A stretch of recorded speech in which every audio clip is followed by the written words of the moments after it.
अध्यक्ष महोदय, माझ्या कुर्ला विधानसभेतील कुर्ला पूर्व येथील नेनोरमधील पोलीस वसाहत जवळजवळ गेली 55 वर्ष जुनी आणि मोडकळीस आलेल्या इमारती आहेत. एकूण 19 इमारती आहेत आणि त्यावर कुर्ला पश्चिम येथे सुद्धा जवळजवळ 3 इमारती आहेत. त्याच्यामध्ये जवळजवळ 96 लोक राहतात आणि नेहरूनगर परिसरामध्ये ज्या 19 इमारती आहेत त्याच्यामध्ये जवळजवळ 590 लोक राहतात. आणि या संदर्भामध्ये माननीय मंत्री महोदयांच्या उपस्थितीमध्ये एक बैठकही झाली होती आणि सर्वांचा विषय एकच आहे, कारण गेली ही 3 पिढ्या जवळजवळ त्या ठिकाणी राहत आहेत आणि आता सर्वांची मागणी तीच आहे की आम्ही 3 पिढ्या ह्या ठिकाणी राहत आहोत.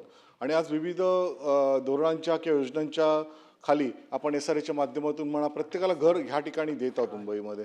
आणि तीच मागणी सर्व पोलीस पत्नींची आहे की आज ह्या ठिकाणी आम्ही 3 पिढ्या जवळ 50 ते 60 वर्ष या ठिकाणी राहतो आहोत, तर आम्हाला आमची मालकी हक्काचं घर मिळावं आणि नक्कीच त्यासाठी आम्हाला सर्वांना मिळून एक काहीतरी धोरण त्या ठिकाणी राबवण्याची आवश्यकता आहे.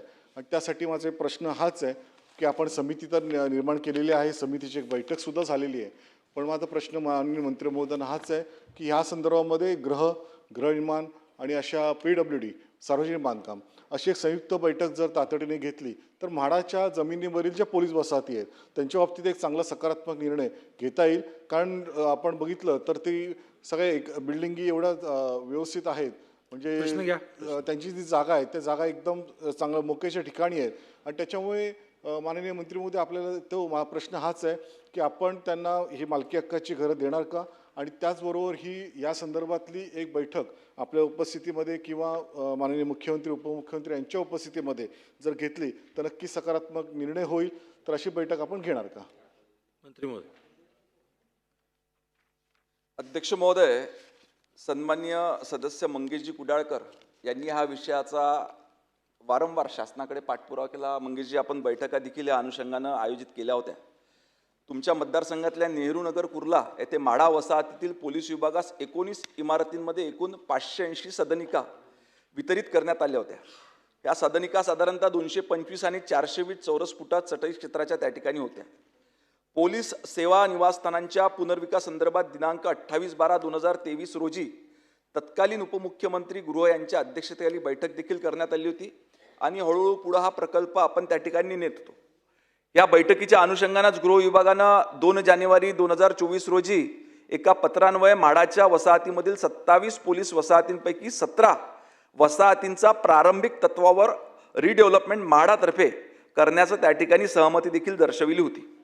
त्यानंतर आता एक रिसेंट डेव्हलपमेंट त्या ठिकाणी करण्यात आली आणि एक ऐतिहासिक निर्णय राज्याचे मुख्यमंत्री सन्माननीय देवेंद्र फडणवीस आणि संपूर्ण मंत्रिमंडळाने त्या ठिकाणी घेतला की 1 जानेवारी 2026 रोजी पोलीस आपल्या संपूर्ण गृह विभागानं एक त्या ठिकाणी शासन निर्णय घेण्यात आला की पोलीस वसाहतीतील घरे पोलीस अधिकारी असो कर्मचारी असो त्यांना मालकी स्वरूपात देता येतील का, याचा धोरणात्मक निर्णय घेण्यासाठी व सर्व कायदेशीर तांत्रिक आणि आर्थिक बाबी तपासण्याकरिता ACS गृह यांच्या अध्यक्षतेखाली एक समिती त्या ठिकाणी गठीत करण्यात आली. आणि मुंबई शहरामध्ये वाढत्या लोकसंख्येच्या आणि सुरक्षिततेच्या जबाबदाऱ्या विचारात घेता मुंबई पोलीस दलातील ह्या सर्व कर्मचाऱ्यांना जवळजवळ 40 ते 45 हजार आपल्या मुंबई शहराची सुरक्षितता जर का आपल्याला जपायची असेल तर निश्चितपणे या ठिकाणच्या पोलिसांना चांगल्या पद्धतीची घरे हे उपलब्ध करून देणं सरकारचं काम त्या ठिकाणी आहे. तर मुंबई पोलीस दलातील कर्मचाऱ्यातील जवळजवळ 40 ते 45 हजार शासकीय सेवा निवासस्थाने बांधण्याच्या अनुषंगानं एक ऐतिहासिक असा निर्णय घेण्यात आला आणि मुंबई पोलीस हाऊसिंग टाउनशिप प्रकल्प राबविण्यास 30 जानेवारी 2026 रोजीच्या शासन निर्णयावर त्या ठिकाणी मान्यता देण्यात आलेली आहे.